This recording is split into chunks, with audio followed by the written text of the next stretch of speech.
Welcome to next session on Arduino based systems. As now you are quite aware that you have gone through various programmings of Arduino based system also you have gone through the laboratory session. So based on that, I am quite sure that you are quite familiar to use the Arduino. Now, what is the purpose of remaining lectures then? That can be an obvious question.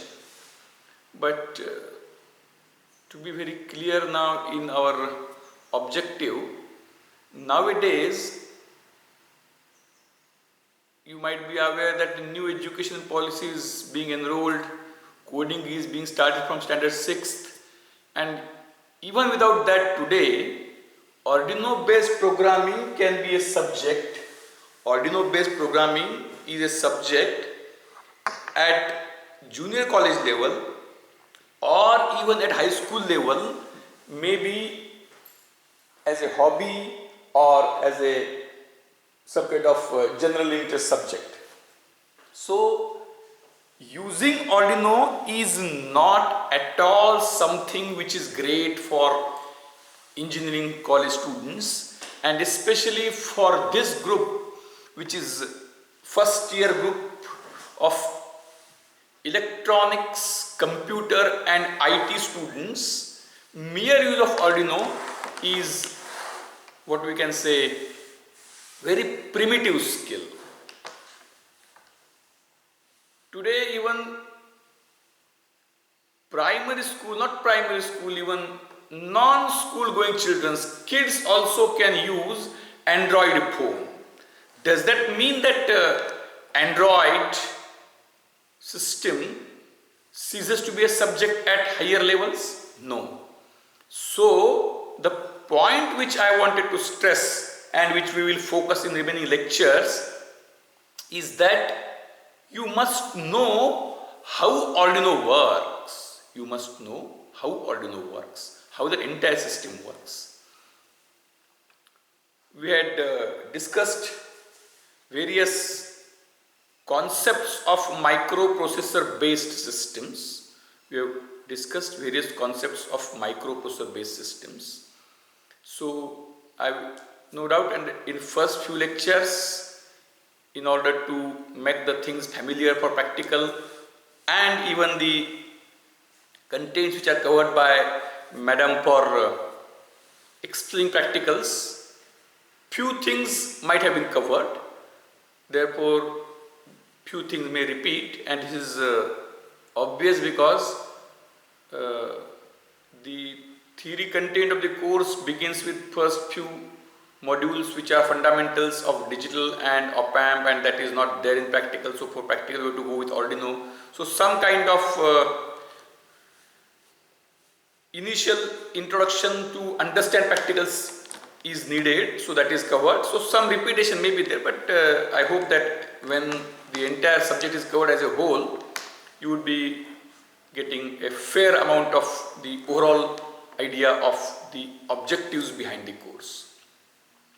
So I would like to give you the entire crux of Arduino based system now. So what is an Arduino? If a question is asked, then I think I had explained in previous lectures, but I repeat to a small extent that it is microprocessor, memory and I/O ports. In fact, I/O port is a part of memory together. Everything is there in a single chip. So what Arduino we use is Arduino means few entities are known by brands. Say for example, if you are in the Kolhapur region, then if you go at some interior parts, then you ask them, say, "Acha paper ala kai?" So the people will get puzzled. But if you ask, "Pudhare ala kai?" yes, then they understand it immediately. So for them, the newspaper is an unknown term and Pudhari is a known term. That is, the term, a general term newspaper is not known. Like that,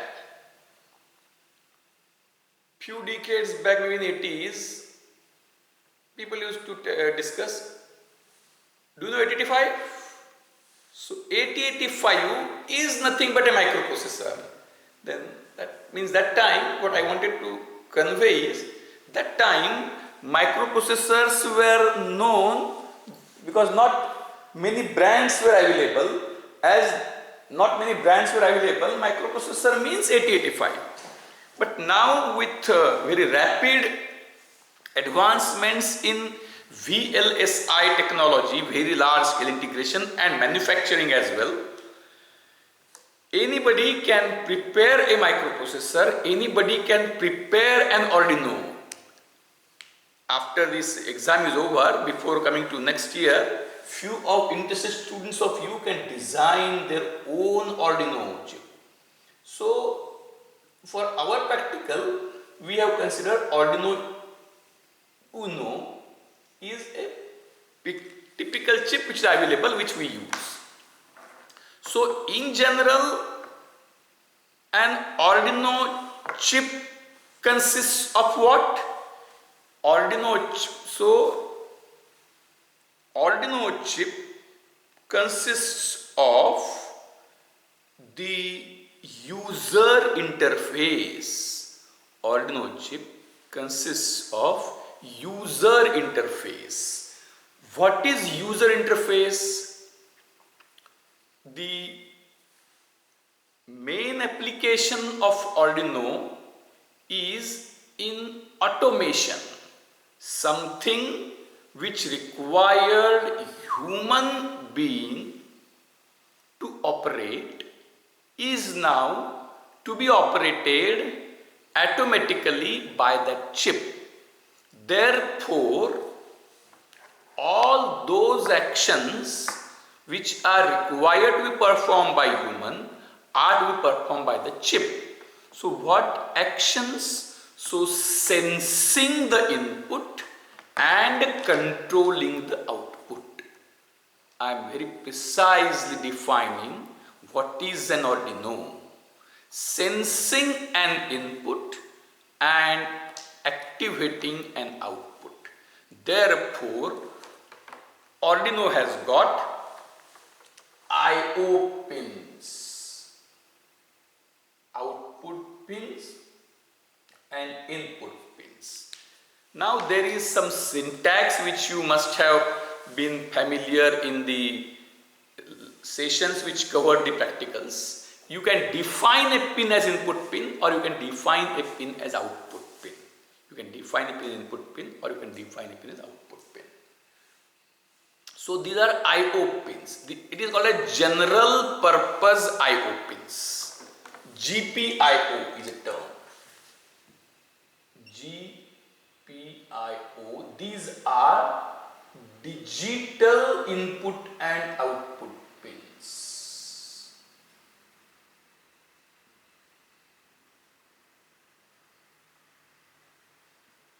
These are digital input and output pins. Means when a pin is defined as input pin, if that pin is at logic high level, then that is at around 5 volts, then it is treated as 1. And if that pin is at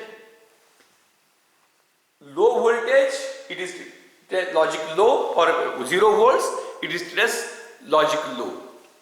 Whereas when an output pin is there and Arduino outputs 1 to it, it goes to VCC 5 volts or maybe depending upon the voltage 3 point, that is not so important.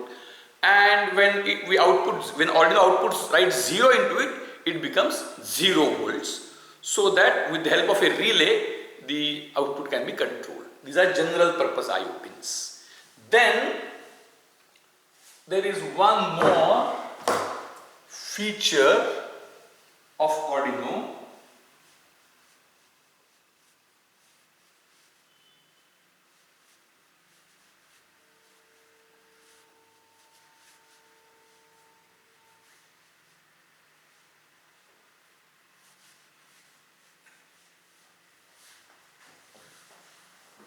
that is analog input pins.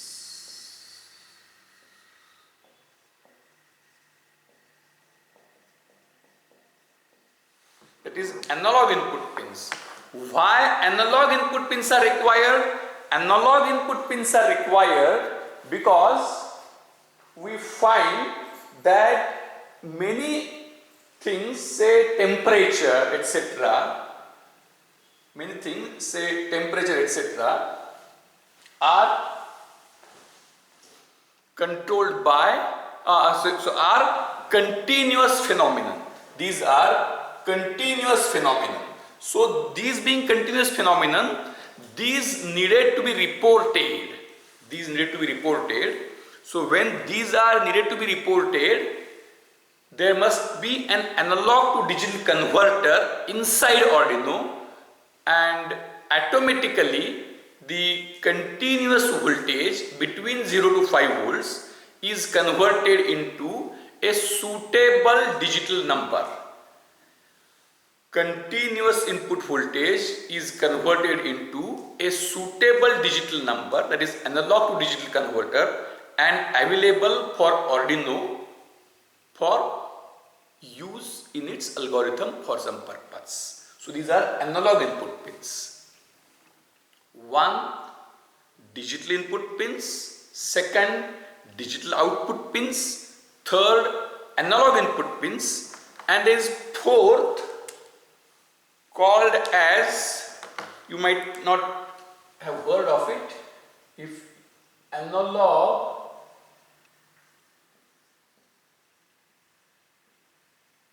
output pins. Analog output pin as such is not there for Arduino in its direct form. Analog output pin is not there for Arduino in its direct form. But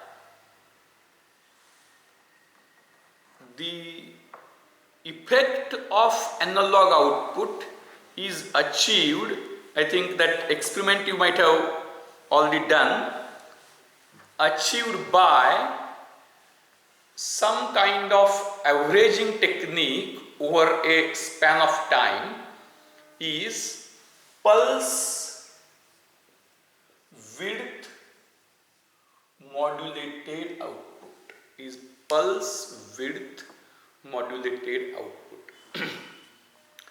And the processes which are essentially slow speed, this pulse width modulation is a very effective technique. I will explain in very simple terms, considering that it is a first year subject and not sufficient background is there with students.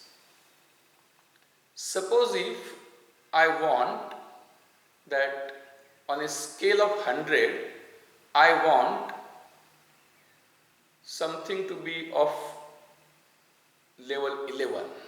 I want on a scale of 100, some variable should be of value 11. Then some variable should be of value, means suppose if there is a requirement, the variable should be of value 29, etc. Then I should have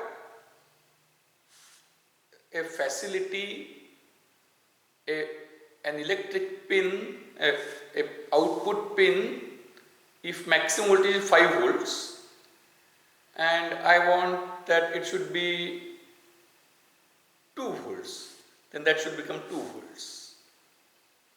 I must have an ability to make it 2 volts. If I want it 3.2 volts, I must have ability to make it 3.2 volts, analog output pin. But to include that is not required by the technique which I am explaining. Then my question is, you listen the question, try to think over it by pausing the video, and then you can verify your answer, or if you are unable to solve, then you can watch the answer. Is it possible? Listen very carefully.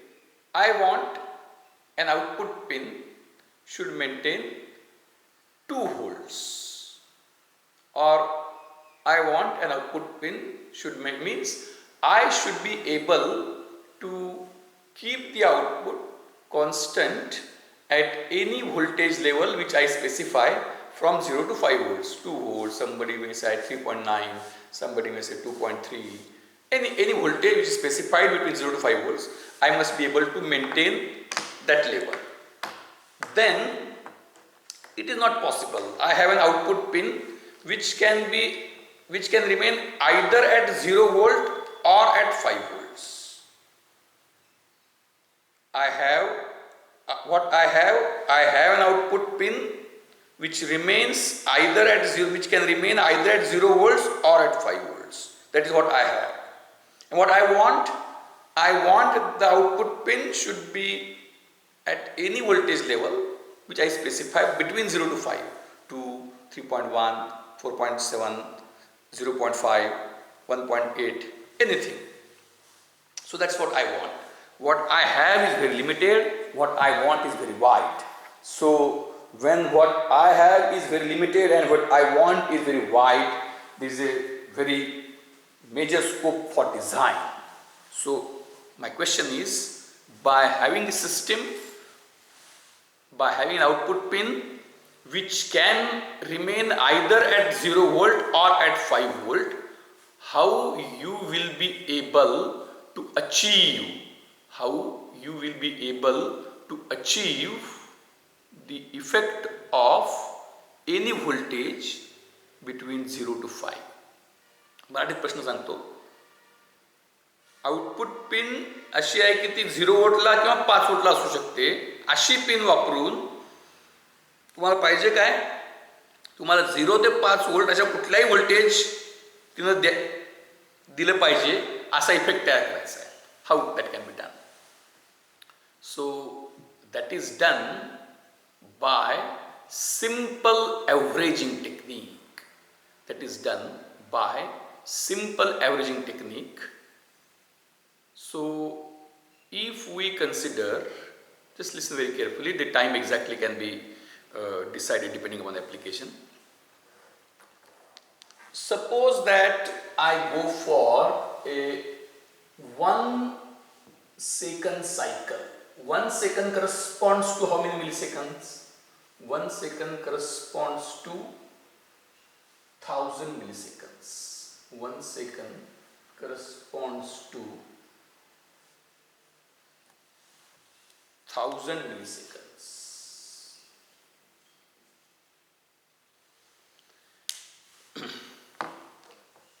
Then, if, listen very carefully now,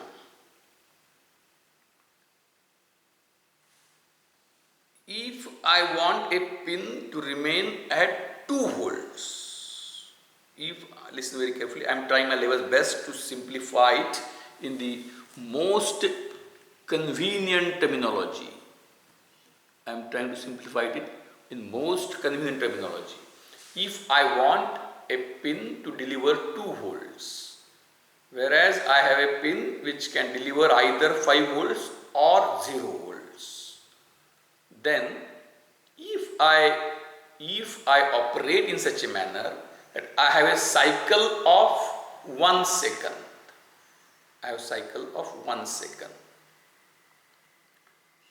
1 second corresponds to 1000 milliseconds. If I keep that 1 second time or 100 second, that is not so important.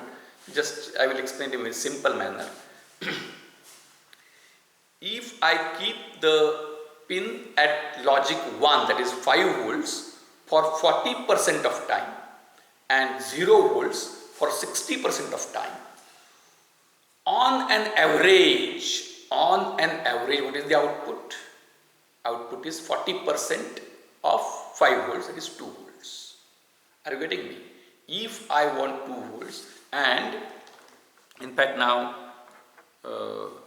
being first year, you may not be exactly aware, but if you put, basically you might have covered, if you put a simple RC filter you put a simple low pass filter using R and C, which averages out, and if you apply an input which remains high for some time and low for some time, what you get at the output is average of this. Listen very carefully. It is a low pass filter. So this is called a digital to analog converter. So if I have a pin which delivers output logic 0 or logic 1 for variable amount of time, in that case, if I connect this variable duration pulse to this input, whatever I get at this output is its average, and by this period is some fixed t. What exactly, that depends upon application, and this I can change by my requirement.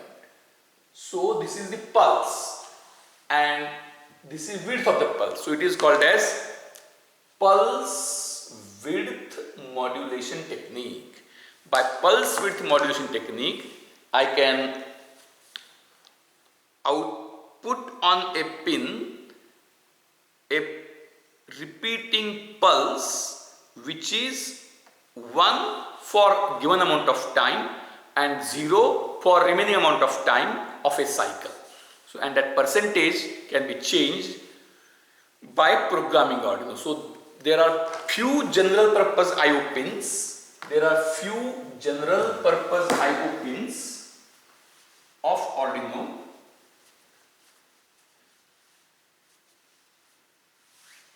So few particular pins of Arduino are capable to deliver PWM output.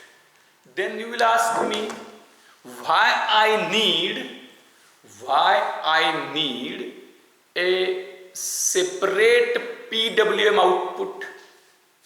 Why I need a separate PWM output pin? Can I not achieve it by programming? So can't I use a general, can't I count some time, make it on, count remaining time, make it off? Listen very carefully. Why a separate, what is PWM output?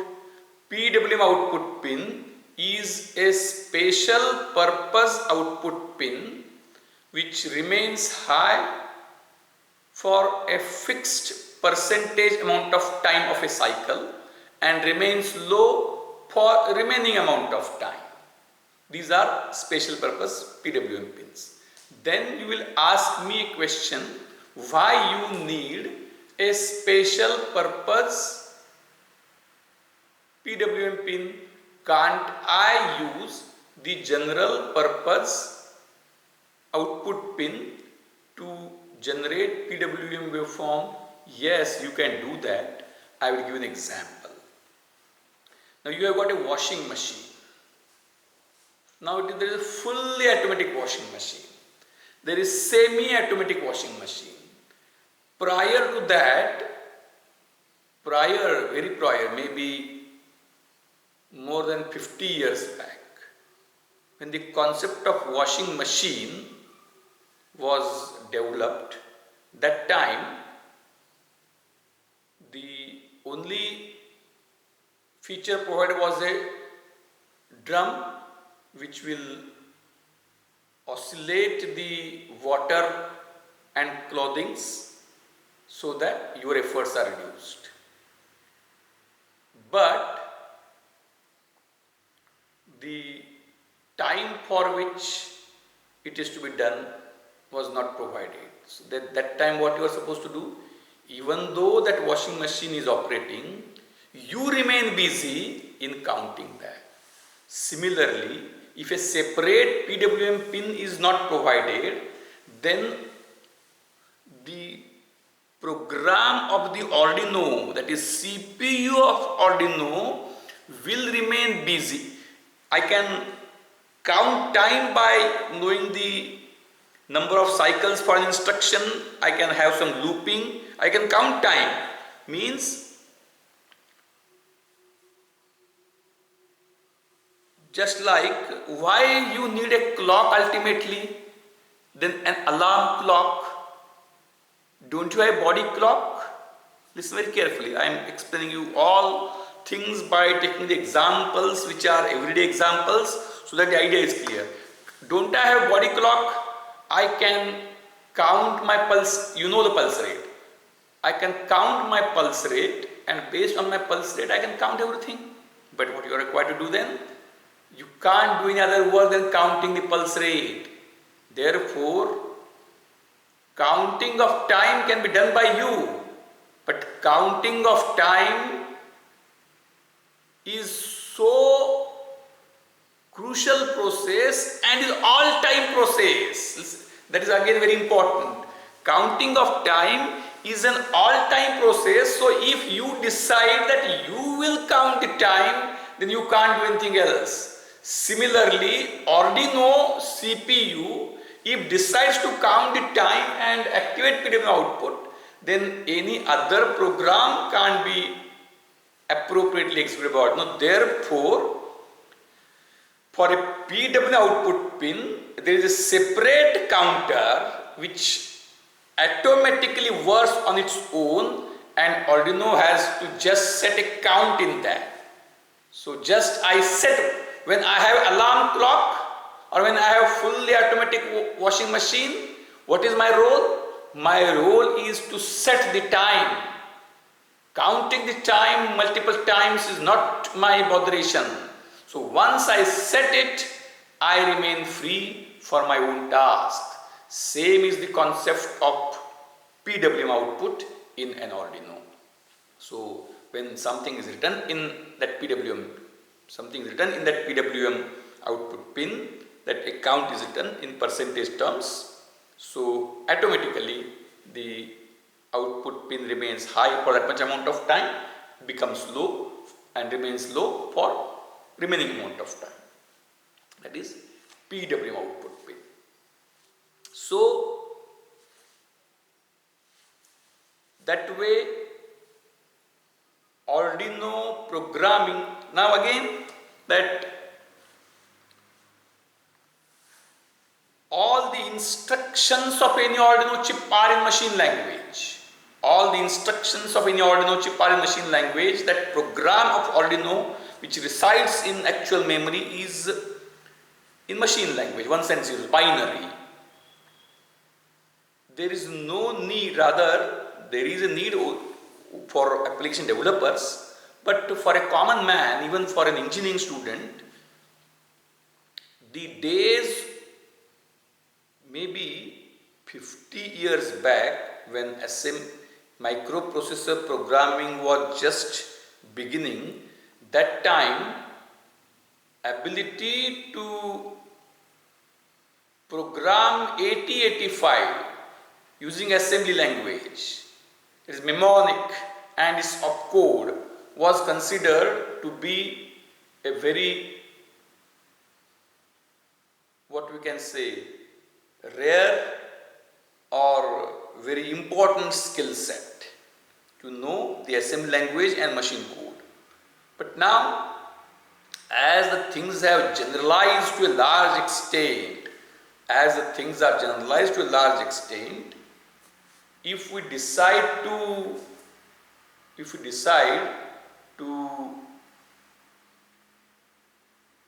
understand assembly language of a particular Arduino chip, it will be wastage of time because many things are coming. Rather, there is no need also. That why? Because for that purpose we have gone through that there are, since a general purpose easily accessible computer is available to us, it is quite possible to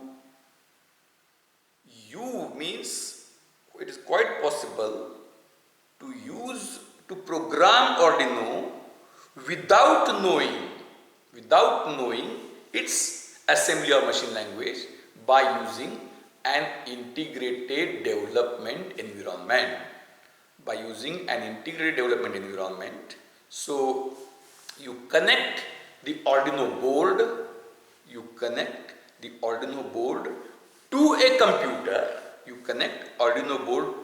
computer, using universal serial bus. Whatever you want that Arduino should do,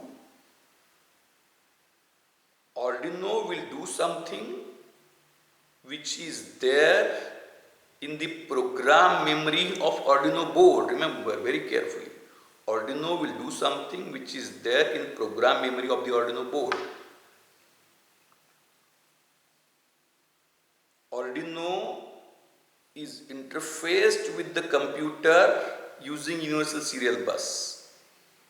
Then I would like to, being the students of electronics, computer and IT in particular, I would elaborate it in detail. How exactly Arduino and computer communication takes place.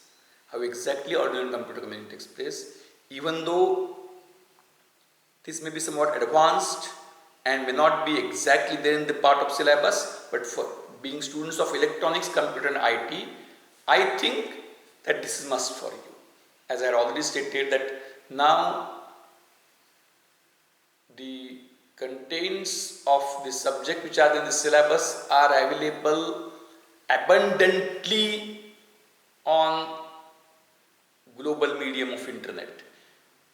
The spoken tutorial is there, or as I had already stated, around 50 years ago, getting information was a problem. Today, sorting information is a problem. But that way also Google helps, that what is most popular, and what is most popular, you can go by that.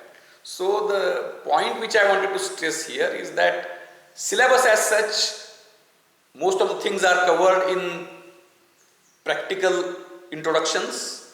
I have covered a lot of things.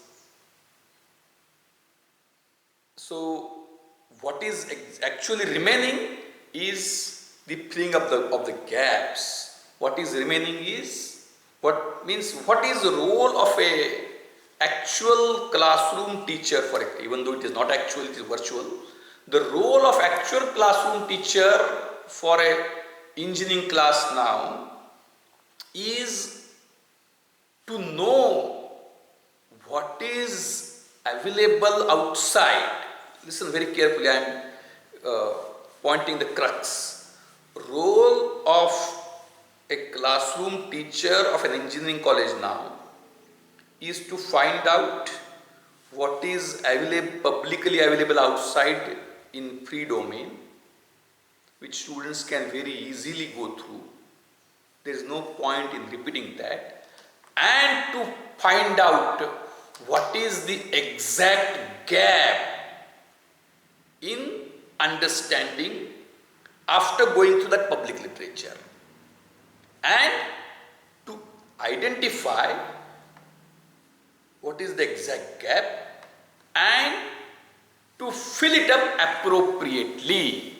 Identifying the gap and filling it up appropriately is the most important part of an engineering teacher, and that's what I am trying to do.